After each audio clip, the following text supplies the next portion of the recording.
Greetings, this is episode 32 of Hear Her Sports. I'm your host, Elizabeth Emery. Today's guest is Anya Alvarez. Anya is one of the strong, adventurous, superstar women I really admire for everything she's doing to promote and advance sports for women and for girls. She is a former professional golfer on the LPGA and is now a sports journalist focusing on covering women in sports and highlighting their excellence. Her writing has been featured in various outlets including ESPN, Vice, Rolling Stone, Salon, and Playboy magazine. As a continuation of her mission to amplify the voices of women in sports, Anya created Major League Girls, a portal of untold women's sports stories, focused on content geared toward young girls who love sports. In this episode, she explains the mission, purpose, and big goals of Major League Girls. We also talk Olympic coverage, training, being strong, Philadelphia, and tortilla chips. As always, the episode notes of hearhersports.com has links to many of the things we talk about, including the Major League Girls website. Well, I'm excited to introduce Anya, so let's get started. Well, welcome, Anya. It's so great to have you here on Hear Her Sports. I'm excited for our conversation. Yes, me too. Thanks for having me. Well, I know you're doing a lot of really incredible, exciting stuff. Can you describe what you're up to right now? So I am starting a new venture called Major League Girls, and it's all about creating content for girls who love and play sports. And our mission is to empower girls to live passionately on and off the field. And how did you get started on this, and how did you decide to do it this way? So I played golf professionally, and I played golf competitively throughout my entire life. I went to school at the University of Washington on an athletic scholarship. I played on the LPGA after school. And then when I left golf, I became a sports writer and started covering women's sports. And while there are outlets out there that are trying to create more coverage for women's sports, I realized that there was a gap in the market for the type of content that was created for girls specifically. And you have all these websites like Bleacher Report and Deadspin and SB Nation and ESPN. And while they may sprinkle some women's stuff in there sometimes, there's really nothing geared towards girls specifically. And I believe that the future of sports is girls. We have more girls competing and playing sports now more than ever.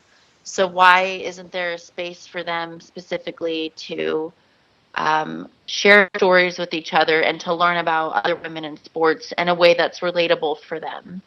And so that's how the concept of Major League Girls came about. And now the website is up and we're in the process of getting funding, and it's been an exciting process. Yeah. Did you mention the age group that you're talking about? Yeah, so our age group, it ranges around 13 to 18. Got it. And so you have a website, and what else are you planning? Well, the type of content that we'll be doing on the website will be video content and articles.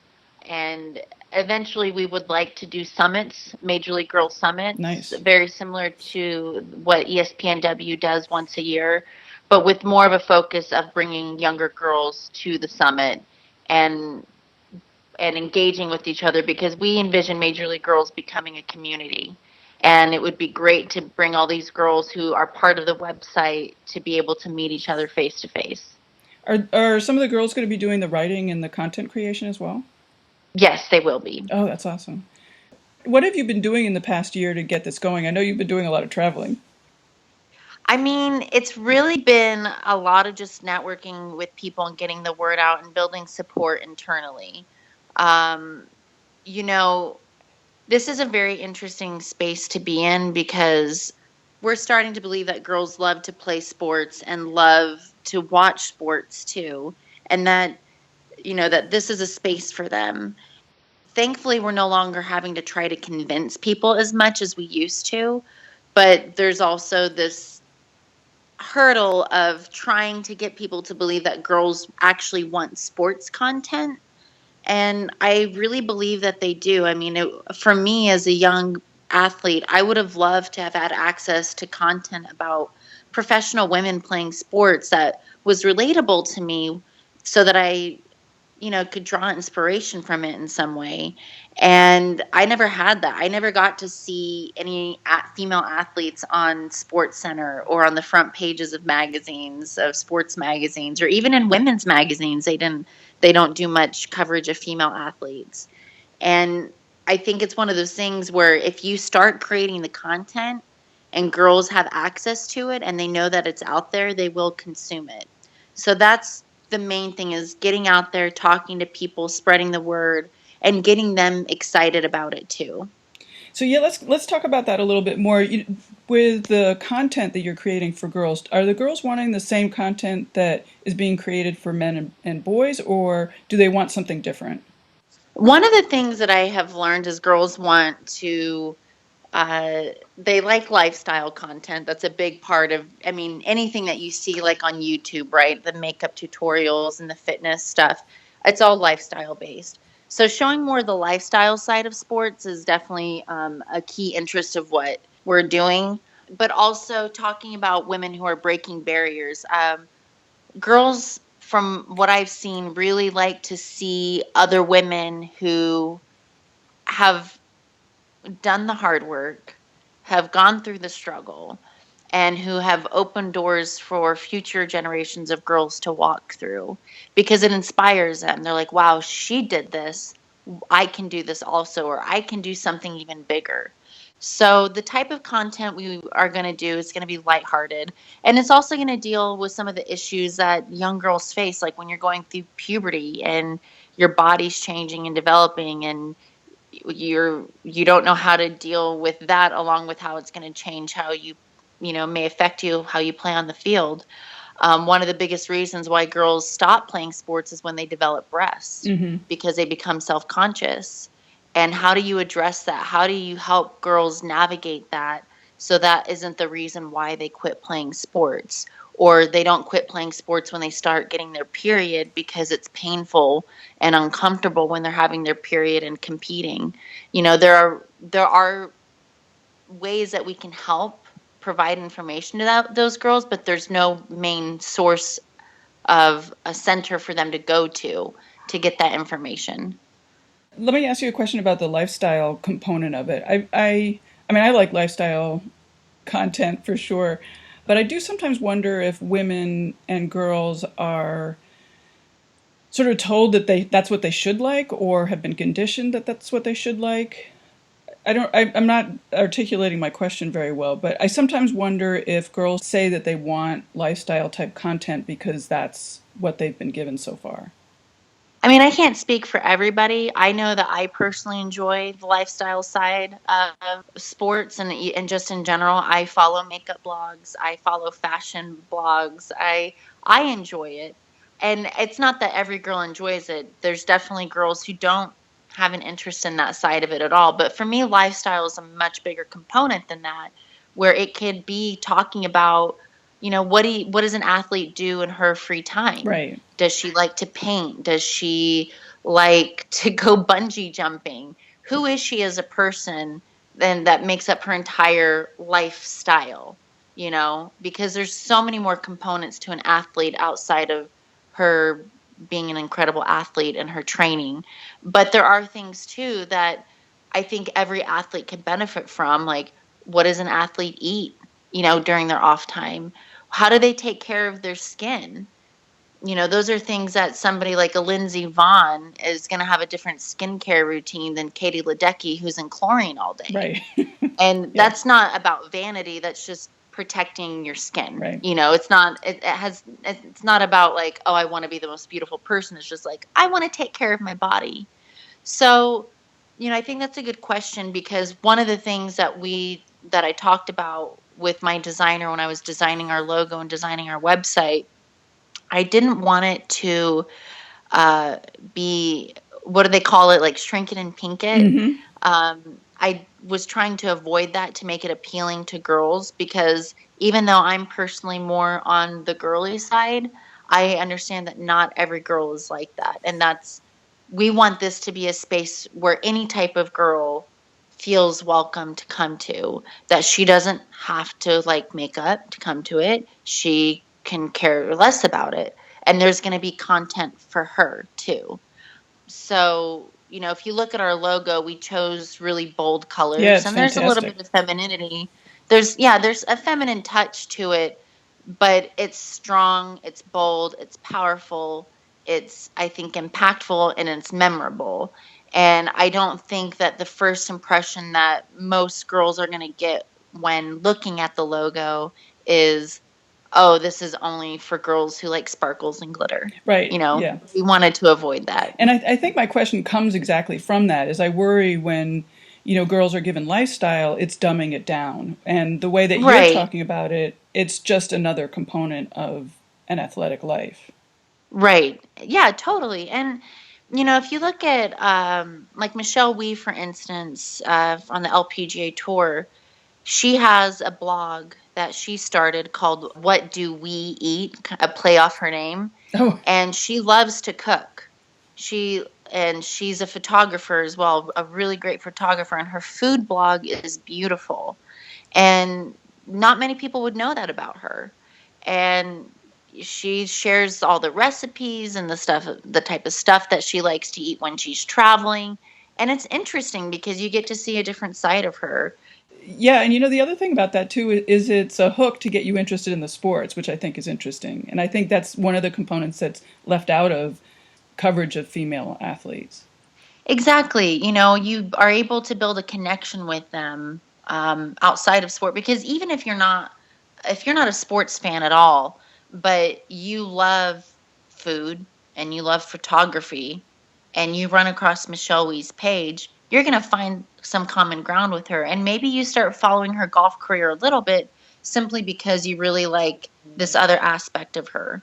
The same, with any other thing that an athlete may have an interest in. So I think those elements need to be highlighted more of women in sports for sure. Yeah.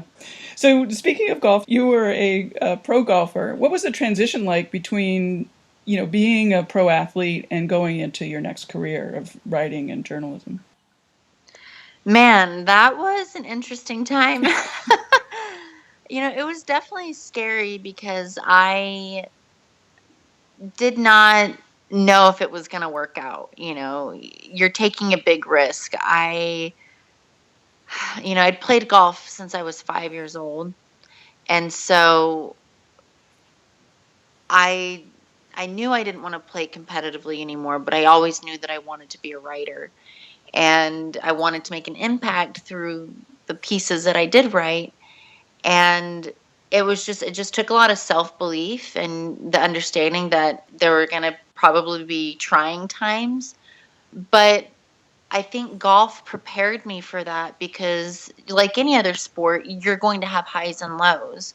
You're going to train and do everything that you can to win, and you may play really poorly in a competition even though you gave everything that you had in that moment. Your best is not always going to be there, or your best is not always going to be good enough. And writing is very similar to that. I mean, there are times when I write pieces that I put my heart and soul into, and I think it's going to do really well, and it doesn't get any traction, or maybe the editor doesn't like it at all and does a complete rewrite.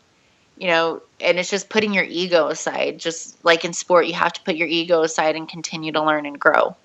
And so it's a humbling process. It's a different type of humbling process. But I think it's been worth it, and I'm much happier How long did it take you to, like, how long has it been since I stopped since playing you, golf. right?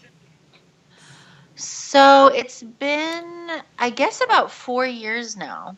Yeah, 4 years. And as soon as you stopped playing golf professionally, you started with the journalism? So it was like I an did. immediate transition? Wow, that's great. It was an immediate transition. Yes.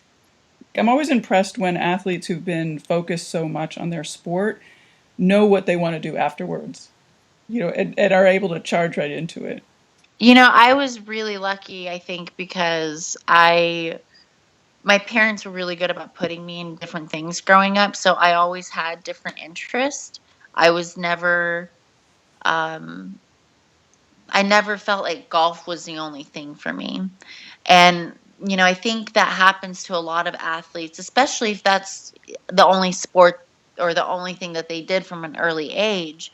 is that they never are given time to develop other interests or passions. And one of the biggest mistakes that I see parents make is making their kid compete in a sport, only one sport from an early age. If you look at some of the best athletes in the world, they played multiple sports growing up, or they had other interests and activities. And it helps them become more well-rounded and helps them stay in the sport longer that they may end up choosing in the long run. We've heard that a lot from a lot of the guests. They don't get burned out. The last thing you want is to burn out your kid when they're 16 where they don't even want to play college sports, right?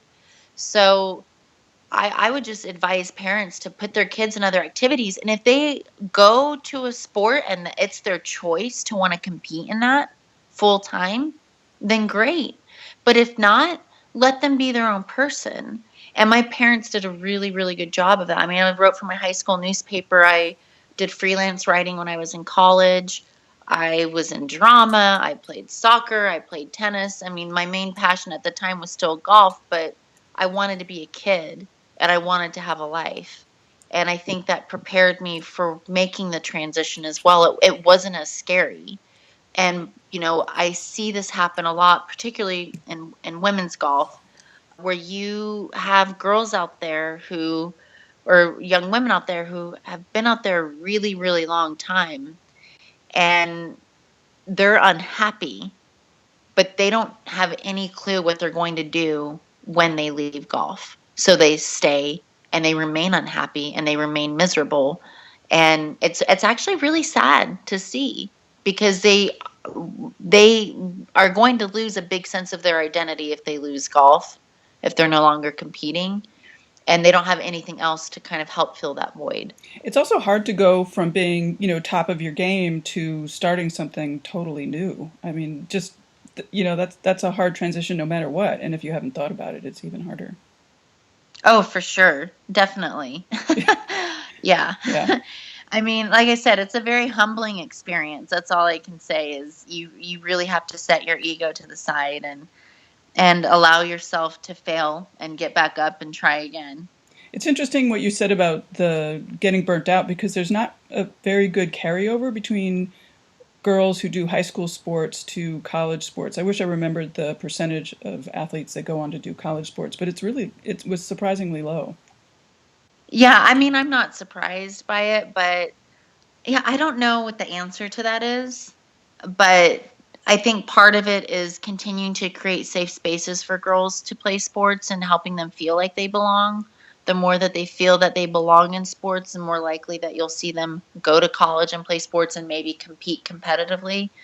But I also think we have to um, show girls and show young women that there are other opportunities within sports that don't involve competing. Yes, totally.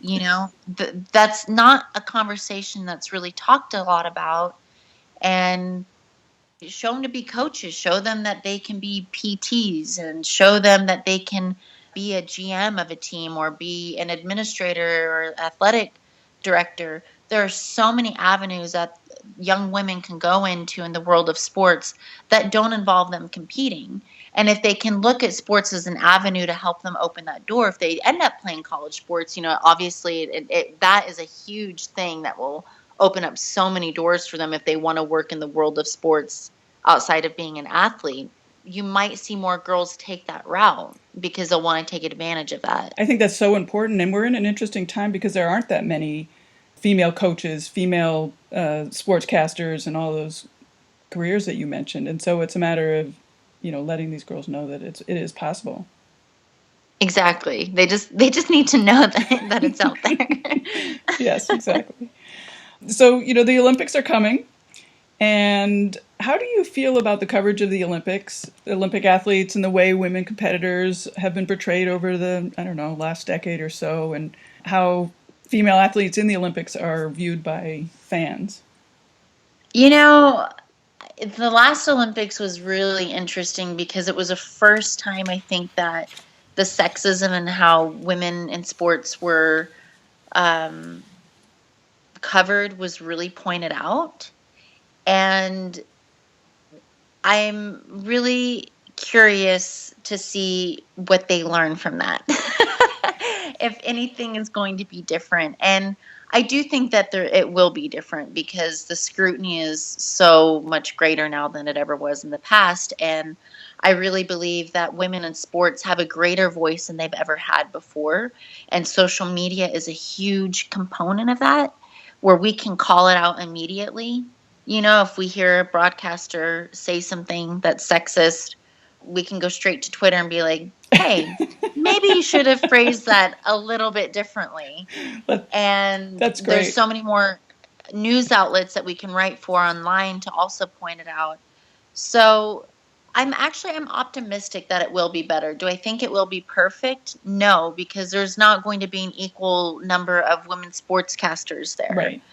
And until we achieve equality on that front of the people covering sports, it's going to be really hard to get equal and better coverage for female athletes.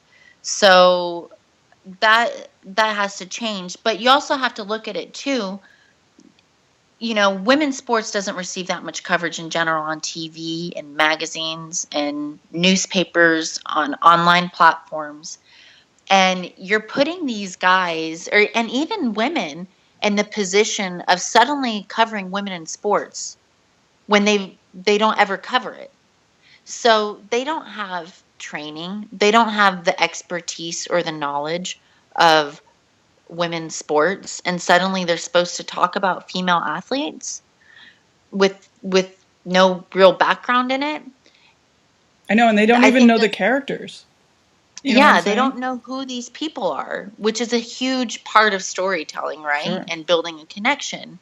And I think that therein lies part of the problem in the type of coverage that you see during the Olympics.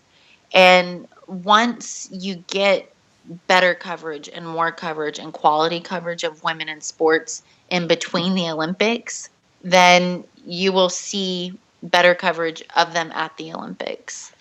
Yeah.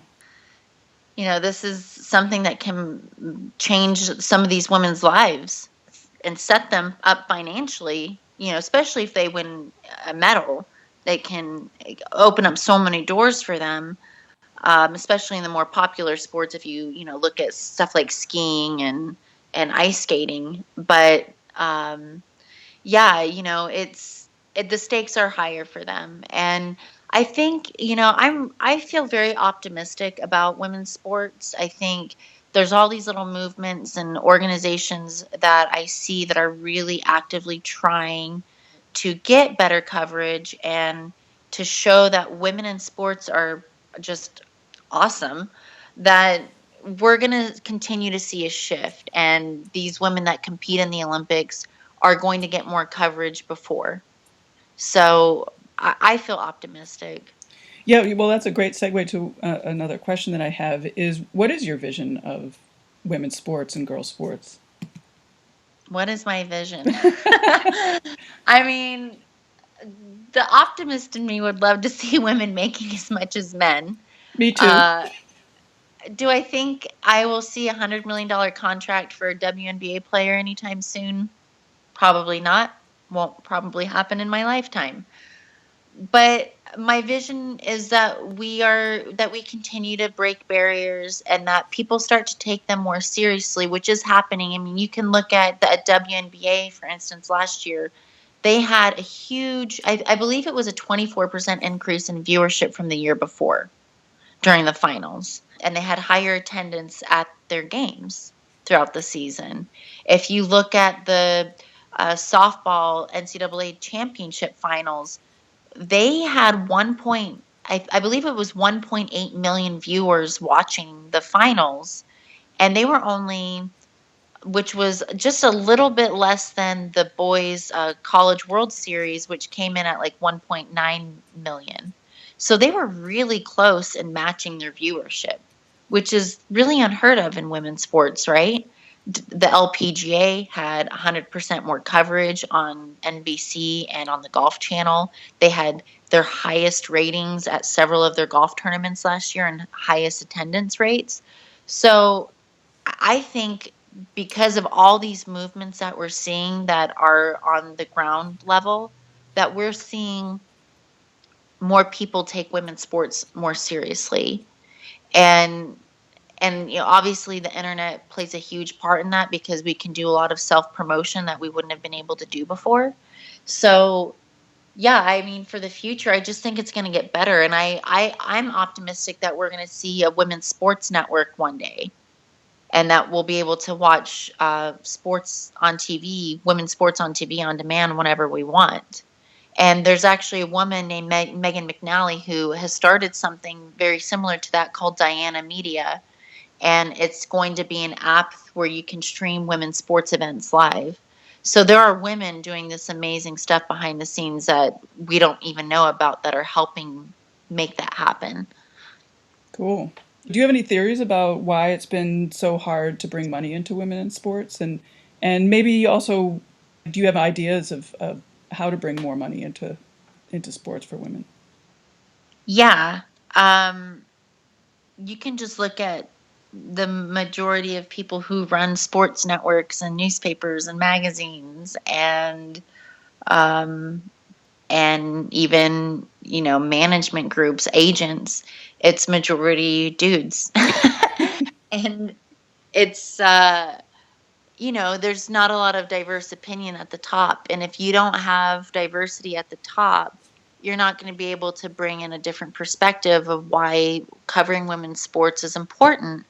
And women's sports hasn't really been given a fair chance. And maybe it's because these guys at the top, and this is theoretical. I have no idea, 100%. But these guys grew up watching, the NFL, MLB, NHL, NBA, all these sports that are very male centric, and that's the only exposure that they've had. And so if your only exposure is that growing up, and then you go and run a sports media company, you're not going to look at the WNBA or the LPGA or outside of men's leagues for coverage, because you're so fixated on the things that you've that you grew up with. So that's why we need more women in these leadership roles to help drive content ideas also. Right. And well, let me go to back to a very basic question. Why is it important for girls and women to have access to sports? I mean, I think it's with anything that anybody needs access to, right? That any space should feel like a welcoming space for women and girls. And for me personally, sports opened up so many doors for me and gave me confidence. It taught me discipline. Um, I mean, it paid for my college. Like, I still look back and think how lucky I was to attend such a great university playing golf. And I think to deny access is, in a way, not legally criminal, but it's criminal in a sense that you're robbing people from exploring their full potential in other areas that maybe they didn't realize they had potential in. And I've never met a person that regretted playing sports, ever. Maybe they didn't like it, maybe it wasn't for them, but they didn't have a negative experience attached to it, like, I had lower self-confidence when I left playing sports. Right. I don't ever hear stories like that. Right. I hear stories that I made a lot of friends. I became stronger. I, gained more self-confidence. And I think robbing girls from the opportunity to experience that is really sad.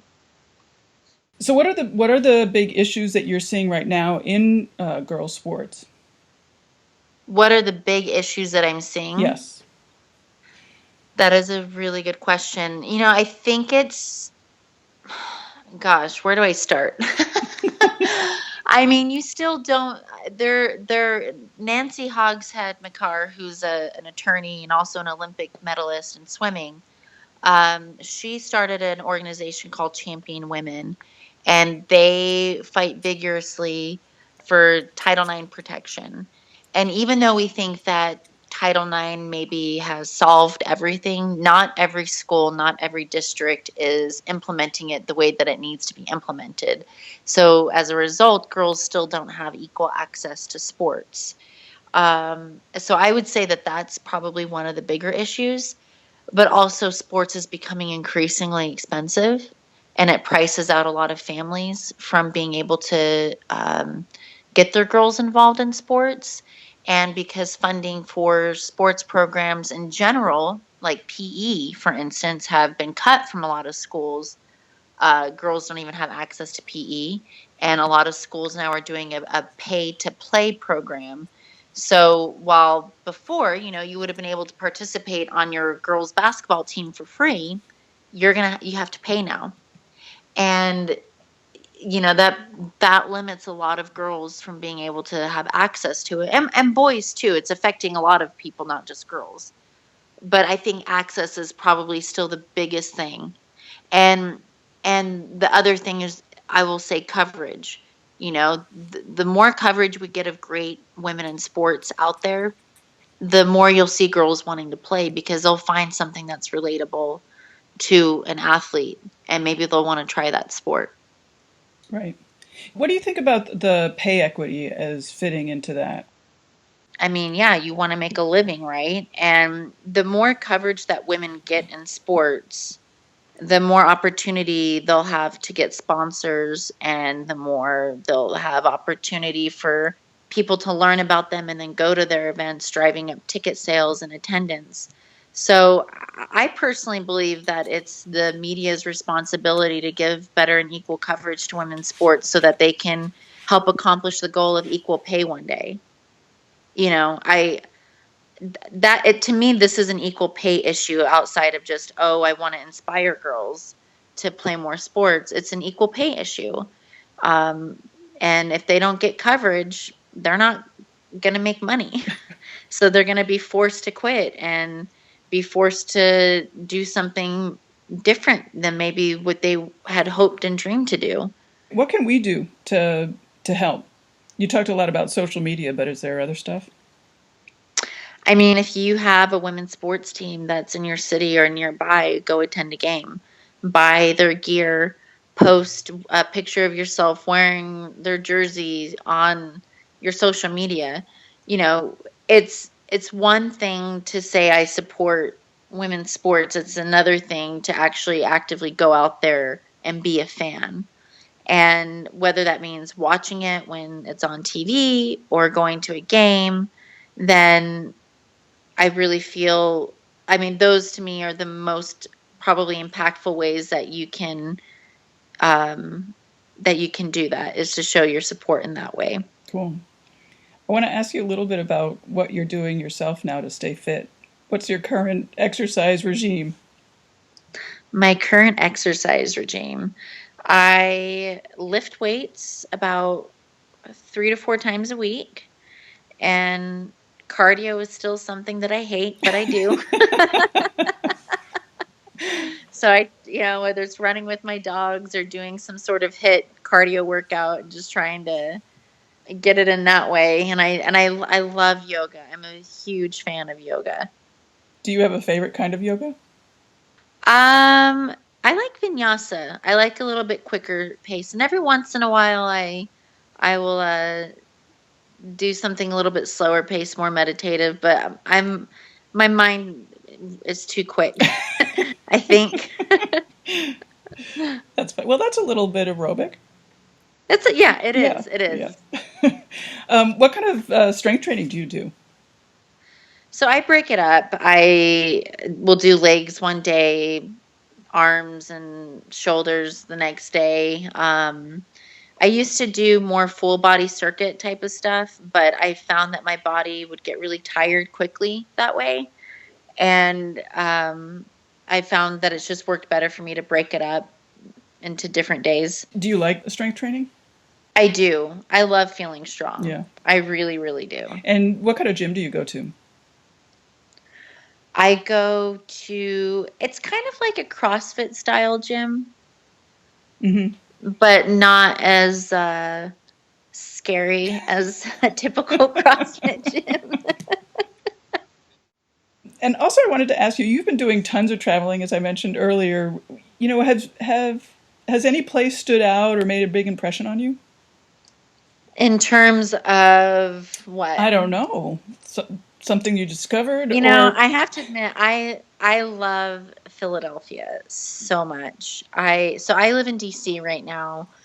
But man, Philadelphia people are special. There is a sense of pride that people in Philly have that is unprecedented. And I was there when the Eagles won their, what is it, the NFC Championship on Sunday. Yeah. And I was at a bar downtown, this very little low key bar where they didn't have a TV, so we weren't watching the game, but you could hear the people screaming outside on the streets. Oh, that's awesome. And so it was funny because you knew that the Eagles had won by the reaction from the people, but I was also scared to go out of the bar and get an Uber because I didn't want to get caught up in the mob. Right. And apparently they had police officers that had greased up the poles downtown with lard so that they were too slick for people to climb in case they had won, because they knew that people were going to be going crazy. That's funny. And yeah, so I love Philadelphia. I think it's an awesome city. I mean, there's just a sense of pride there, and it's a great sports town. It sure is. Did you know I grew up in Philadelphia? I did not know that. I did, yeah. And from social media, I suspect that you like finding new restaurants and new places to eat almost as much as I do. So is there any restaurant that stood out? So in Philadelphia, I went to this restaurant this last trip that I was there called Vertri Cucina, and it was an Italian restaurant, and it's an experience, it's a dining experience. So you need to allot yourself at least 3 hours there. Wow. So they give you a prefixed menu, and under each course they have the different options that are available under each course, but you don't get to actually decide what you get. So the chef just surprises you, and you're sitting there in just anticipation the entire time, okay, what's going to come next? What's going to come next? And the food was delicious and really rich and decadent, but it was more so just the experience of just not feeling rushed, I guess. You know how you go to most restaurants and you order your meal and your meal's out 10 minutes later and then you're done and it's okay, well, I guess I don't need to sit here anymore. This is just an actual experience. And my friend and I that went together, we sat for 3 hours talking and eating food and drinking wine, and it was amazing. Well, it sounds luxurious. It was. Yeah. It was. I'm sure that you're not doing that every day. So do you think a lot about nutrition? I do. I eat fairly healthy. And for what I don't know. I don't count macros like some people do. And I don't, count calories. But I cook a lot for myself. And the stuff that I do cook is healthy. And I've been transitioning to eat more of a vegan diet. I would say I'm at 70% right now. And I have noticed a huge difference in how I'm feeling. Really? But yeah, I really do. And I think it's just helped me cut out a lot of processed foods that maybe I didn't really realize that I was eating before. Mm-hmm. But veganism is really popular right now. It is. It is. And I've done it before. I've done it before, but I never was that committed to it. And I think it was because I wasn't sure how to do it. And now there's so many more resources and websites and different recipes out there that, they're just as filling as any meal that I would eat with meat or, mm-hmm. with meat in it. So I personally feel better. I have more energy, but I also give into my cravings sometimes. But the one thing that I refuse to keep in my house because I know that I'll just devour it is chips and salsa. Mm. I cannot have that in my house, or that would be the only thing I would eat. So I just avoid it, and I treat myself to it if I go out, to a Mexican restaurant. So can you pinpoint what exactly it is with the vegan food or the eating more vegan has helped you with? Like, well, how do you feel better? To be honest with you, I think a lot of it has to do with the dairy side of it. I love dairy. I used to drink milk a lot just to drink it. Cheese, I would put in everything, and you don't realize how much it weighs you down. And my skin is more clear too. So I would honestly, I think it's the dairy part of it. Interesting. Well, it's been wonderful to talk to you. Is there anything that we didn't get to that you wanna mention before we pack up? I would just encourage everybody to go and support Major League Girls.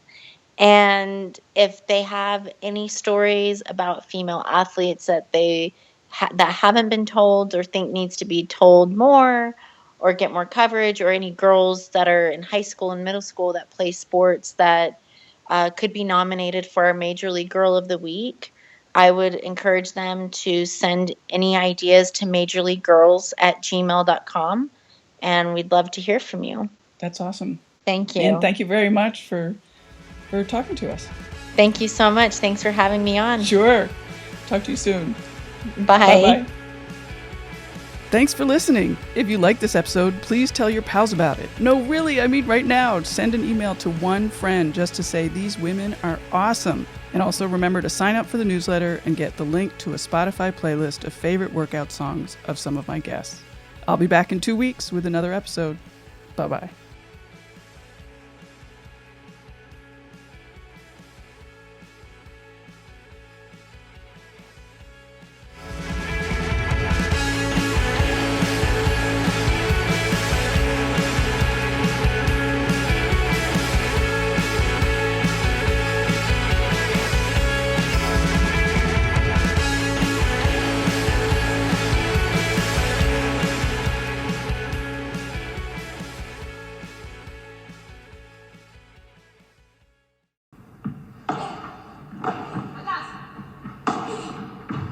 Hey there, and welcome to the Joy of Paddle podcast, hosted by me, Minter Dial, a veteran of the paddle tennis world, and sponsored by Paddle 1969.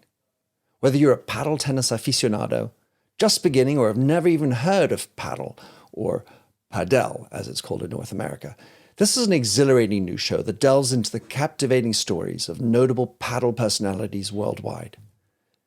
In its inaugural season, you'll be treated to exclusive anecdotes, valuable tips, life lessons, and humorous moments shared by esteemed professional paddle players, industry insiders, and passionate paddle enthusiasts. With each season aligning with the Pro Tour, you can anticipate 2 engaging episodes per month. The Joy of Paddle podcast is part of the Evergreen Podcast Network, where you can find other great shows in a number of categories, such as sports, health and wellness, true crime, and fiction.